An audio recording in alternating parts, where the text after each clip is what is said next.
3, 2, Assalamualaikum warahmatullahi wabarakatuh. Salam adventure. Bertemu lagi dengan channel Macan Adventure. Pada video kali ini saya akan berbagi pengalaman kami menjelajahi Candi Borobudur. Ya, candi yang pernah masuk salah satu dari 7 keajaiban dunia. Pengen tahu bagaimana keseruannya? Ikuti terus perjalanan kami di video ini. Mulai dari melewati area masuk Candi Borobudur. Pintu masuknya sekarang udah pindah ke lokasi yang baru ya. Posisinya lumayan jauh kalau dari pintu masuk Borobudur yang lama. Terus jarak loket dari pinggir jalan itu juga lumayan sih. Dan agak sedikit bingung juga ya sama pintu masuk yang terbaru ini. Tapi tenang, ada petugas yang mengarahkan kita masuk sampai ke depan loket tiket masuk Borobudur kok. Jadi jangan khawatir tersasar di area ini ya.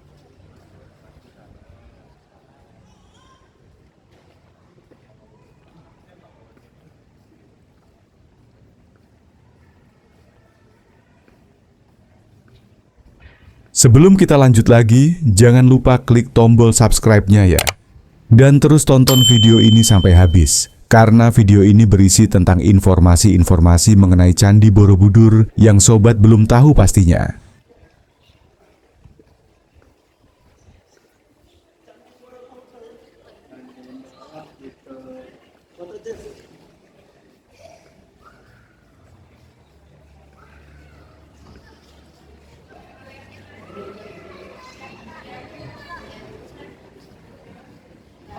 Ini sih Pak, loketnya yang mana Pak? Ya, itu. Mana? Ya. Oh yang situ Pak ya? Agak lurus. Oke siap, makasih Pak. Bagi yang punya toddler dan lupa bawa stolernya, tenang saja. Karena sebelum loket masuk ada jasa penyewaan stoler. Untuk harganya 50.000 ya, itu sebelum ditawar. Bagi yang jago nawar mungkin bisa lebih murah lagi harganya, hehehe. Sebentar ya gendong aja lah, naik ke atasnya gimana? Susah kan? Apanya? Naik ke atasnya susah. Oh ada jalannya kayak itu kan, kayak jalan begitu. Tiap tangga kirinya bisa ada jalan. Kursi roda. Salah gendong aja lah. Enggak motor yang gendong.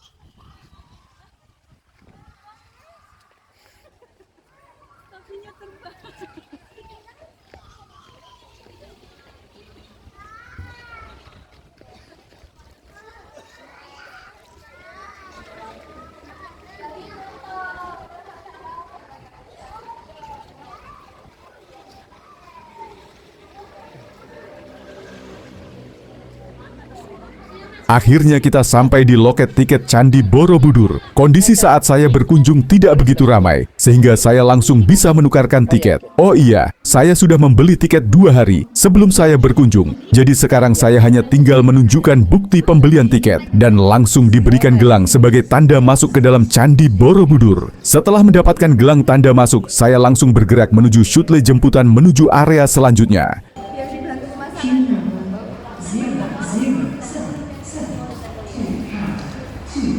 Nah, harga tiketnya sendiri Rp120.000 untuk orang dewasa dan Rp75.000 untuk anak. Itu sudah termasuk tiket naik candi dan tips pemandu. Ditambah kita juga nanti dapat sendal upanat air mineral dan jas hujan jika kondisinya sedang hujan. Nah, kalau tidak mau naik candi sobat, hanya membayar Rp50.000 saja untuk dewasa dan Rp25.000 untuk anak-anak.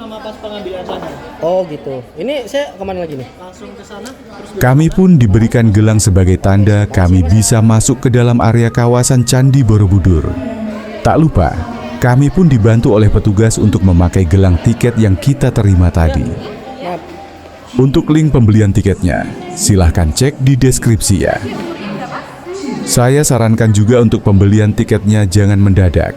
Pastikan jadwal berkunjung kita aman dengan memesan tiket dari jauh-jauh hari sebelumnya ya.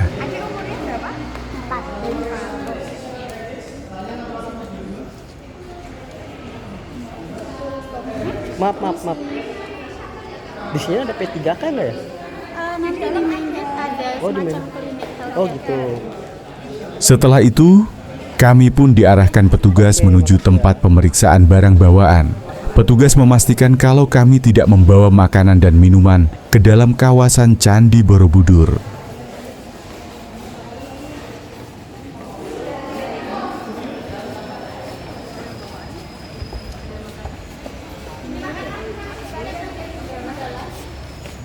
Langsung masuk untuk barang bawaannya apa itu? Bisa dicek sebentar. Oh iya, boleh. Ada makanan ya? Ya, boleh. Setelah selesai dilakukan pemeriksaan, lanjut kita menuju ke tempat tunggu mobil jemputan atau shuttle car.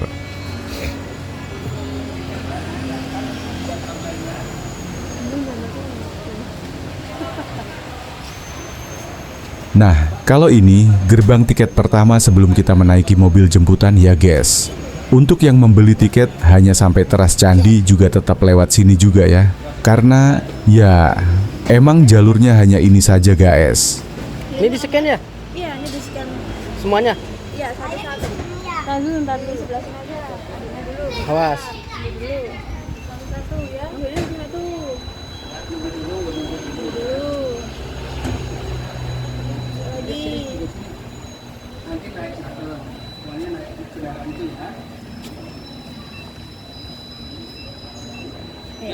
Udah. Iya. Yang depan dulu ya Pak ya? Oke. Setelah itu lanjut kita antri buat naik mobil jemputan. Eits, jangan rebutan ya, karena kendaraannya ada banyak kok. Jadi tak perlu terburu-buru juga ya. Dan jangan lupa, naiknya gratis, alias tidak dipungut biaya.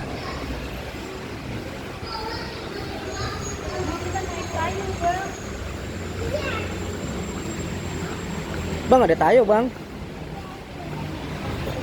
Nah, buat sobat yang sudah punya anak dan bingung mencari tempat wisata, saya merekomendasikan Candi Borobudur sebagai tempat destinasi terbaik untuk sobat datangi. Dengan harga terjangkau, sobat sudah bisa berpetualang bersama keluarga di kawasan Candi Borobudur yang sangat luas dan syarat dengan sejarah peradaban Nusantara. 4 orang, masih muat 4 orang. Yang 6 ini Pak. Ini sini bapak sini. Belakangnya coba. Yang ini ya? Kami pun menunggu pemberangkatan selanjutnya. Anak-anak sudah tertarik sekali mau naik kendaraan ini. Wah, pokoknya nggak nyesel deh. Ajak anak ke Candi Borobudur. Di depan aja sini enak. Ya udah depan kalau gitu. Sembari menunggu pengunjung lain, kami pun bebas memilih tempat duduk yang tersedia. Kami memilih duduk tepat di belakang sopir agar kami bisa leluasa melihat pemandangan kawasan Candi Borobudur.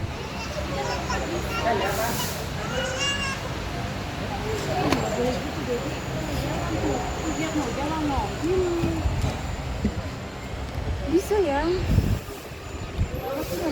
Mobil pun silih berganti berdatangan mengantarkan para pengunjung berangkat dan pulang menuju Candi Borobudur.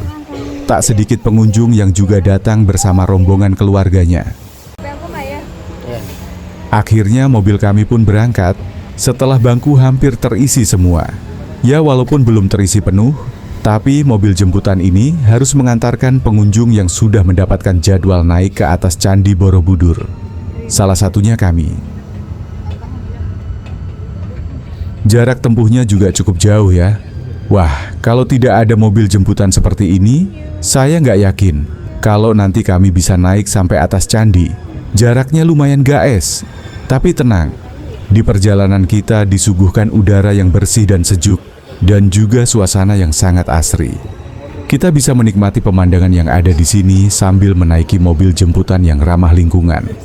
Ya, mobil jemputan ini sudah berbasis teknologi motor listrik, jadi tidak menimbulkan polusi udara dan juga polusi suara tentunya.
Setelah kita turun dari mobil jemputan, kita pun diarahkan ke area selanjutnya untuk mendapatkan sendal upanat, air, dan jas hujan yang saya sebutkan tadi.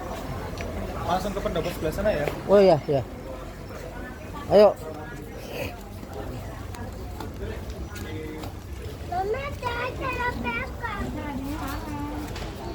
Nah, ini dia tempat penukarannya. Di sini kita diberikan goodie bag yang berisikan air mineral, jas hujan, dan sendal upanat yang saya katakan tadi. Setelah itu, kami pun diarahkan petugas ke tempat selanjutnya.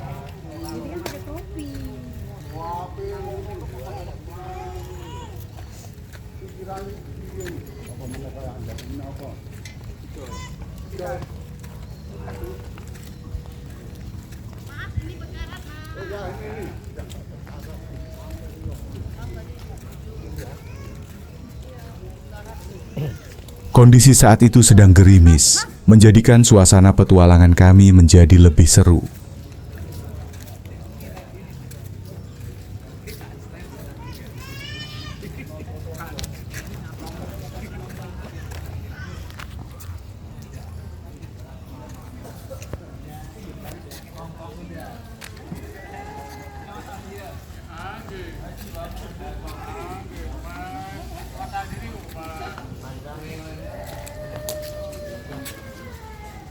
Kami pun sampai di area yang sudah diarahkan oleh petugas, yaitu pendopo Candi Borobudur. Di sini kami diberikan nomor pemandu untuk mengantarkan kami berkeliling di area Candi Borobudur.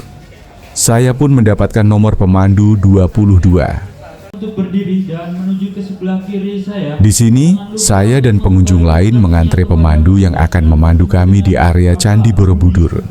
Tak sedikit rupanya pemandu yang bertugas di sini. Dan karena sudah diatur, pengunjung pun tidak berebut atau terburu-buru untuk mencari pemandunya.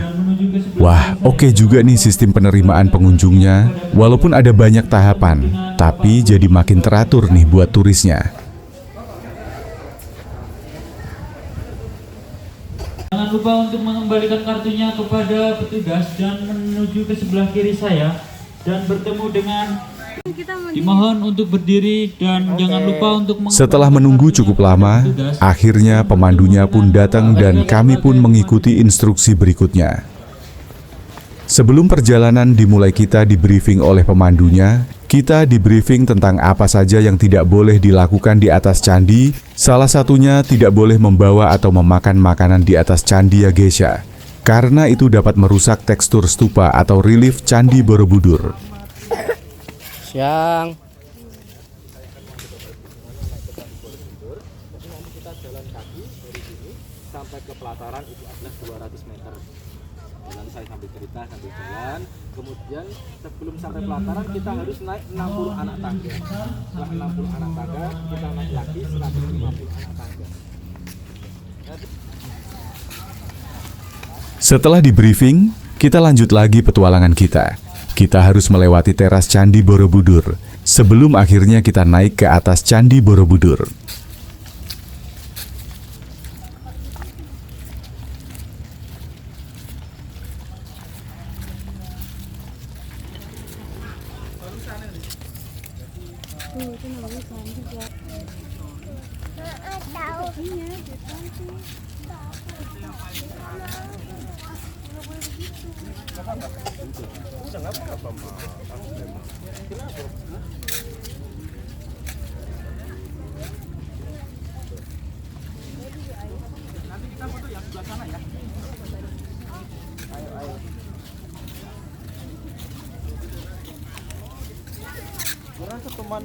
Di area ini kita bisa puas bersuah foto. Kondisi pengunjung pada saat itu tidak begitu ramai, jadi enak banget nih foto-foto di area ini. Lokasinya juga instagramable banget, jadi rugi juga kalau nggak mengabadikan momen di sini.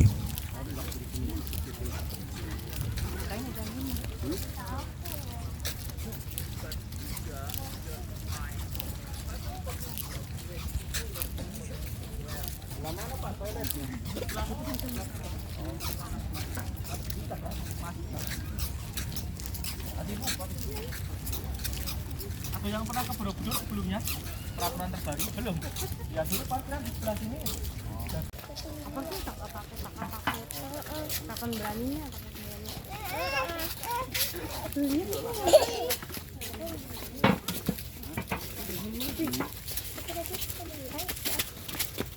Nah, sebelum kita naik ke bangunan candinya, kita harus menaklukkan ini dulu nih.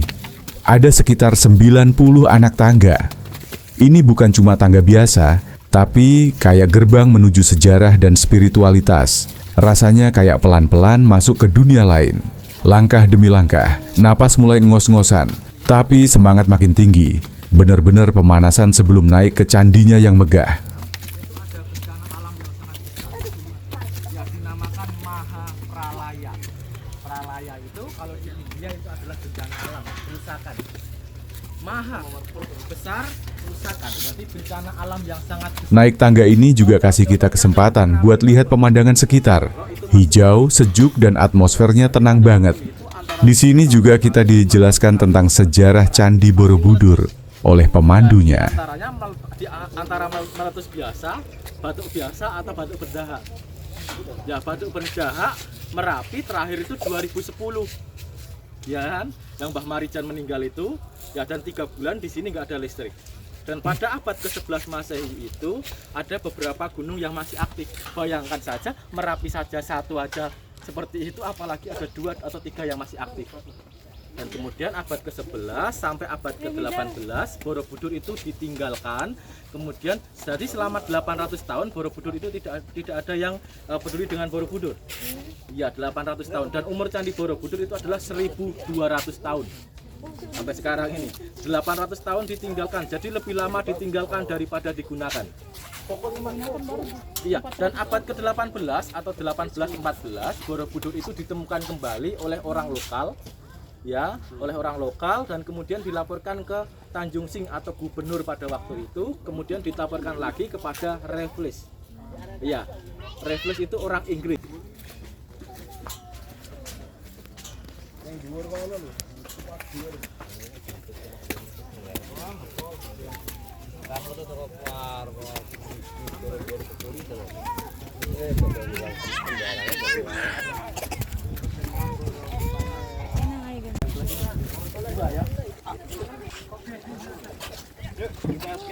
Ini ganteng, ikutin kakak.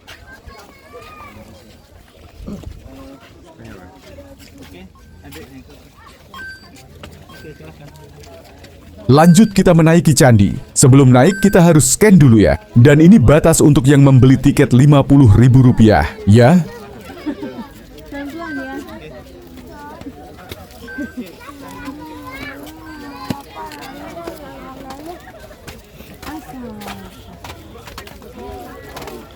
Pelan-pelan kak. Belok kiri.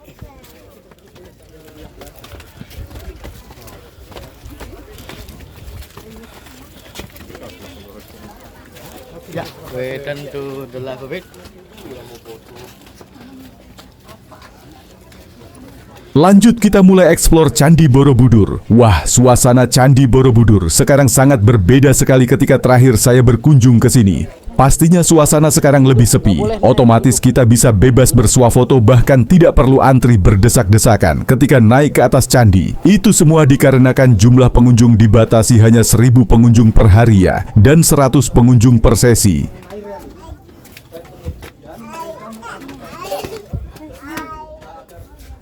Sedikit penjelasan tentang Borobudur. Dilansir dari Wikipedia, Candi Borobudur adalah candi Buddha yang terletak di Magelang, Jawa Tengah. Candi dengan banyak stupa ini didirikan oleh penganut agama Buddha Mahayana sekitar tahun 800-an Masehi pada masa pemerintahan Wangsa Shailendra. Borobudur adalah candi atau kuil terbesar di dunia, sekaligus monumen Buddha terbesar di dunia. Monumen ini terdiri atas 6 teras berbentuk bujur sangkar, yang di atasnya terdapat 3 pelataran melingkar. Pada dindingnya dihiasi dengan 2072 panel relief, dan aslinya terdapat 504 arca Buddha. Borobudur memiliki koleksi relief Buddha terlengkap dan terbanyak di dunia. Stupa utama terbesar terletak di tengah sekaligus memahkotai bangunan ini, dikelilingi oleh 3 barisan melingkar 72 stupa, berlubang yang di dalamnya terdapat arca Buddha, tengah duduk bersila dalam posisi teratai sempurna dengan mudra atau sikap tangan Dharma Cakra Mudra atau memutar roda Dharma.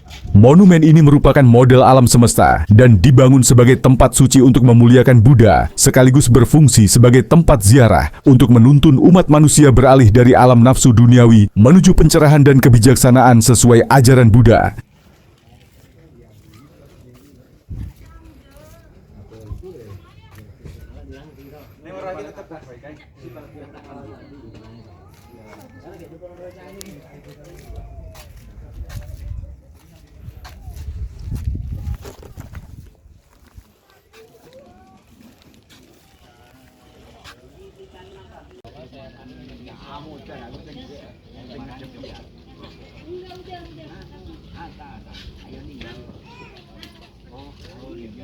Nah, di sini saya juga dibantu berfoto ria oleh pemandunya. Enggak kecewa deh berkunjung ke Candi Borobudur, walaupun dengan harga tiket yang lumayan mahal ya, menurut sebagian kalangan.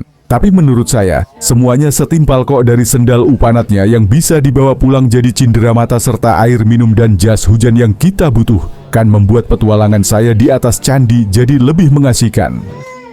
Wow, sungguh menakjubkan suasana di atas Candi Borobudur. Pemandangan yang sangat luar biasa. Walaupun saya sudah sering berkunjung ke tempat ini, tapi saya rasa kunjungan kali ini yang paling berkesan. Karena saya bisa mengajak keluarga kecil saya, terutama anak-anak saya untuk mengenal monumen megah yang pernah dibuat oleh nenek moyang kita. Ditambah lagi dengan kondisi candi yang tidak terlalu banyak pengunjung, yang membuat kita puas menikmati sudut demi sudut Candi Borobudur.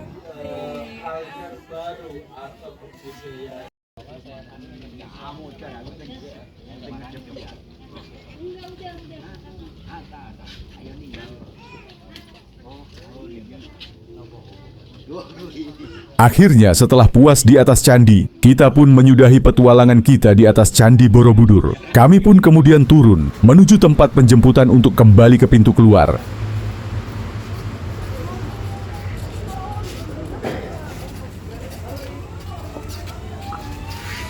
Kita masuk belakang ya. Bebas.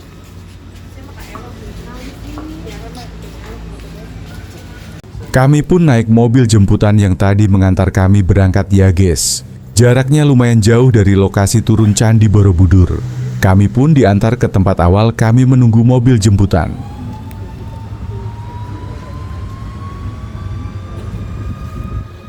Setelah turun dari mobil jemputan, kami pun diarahkan melewati kios penjualan cenderamata. Ya, jalan itu adalah jalan satu-satunya menuju jalan keluar. Mungkin supaya kita berbelanja dulu di area tersebut, jadi kita diarahkan melewatinya. FYI aja nih guys, harganya murah-murah kok. Dan kualitasnya juga lumayan bagus. Jadi cocok deh tuh buat oleh-oleh atau buat kenang-kenangan kita ketika sampai di rumah. Dan itulah tadi urutan demi urutan kita masuk dan berpetualang di Candi Borobudur. Semoga dengan video ini bisa menjadi referensi Sobat Adventure dalam berpetualang. Terima kasih sudah menonton video ini. Dan tak lupa saya mengucapkan terus dukung channel ini dengan like, comment, share, dan subscribe supaya kami terus semangat dalam berkreasi. Terima kasih. Saya pamit, wassalamualaikum warahmatullahi wabarakatuh.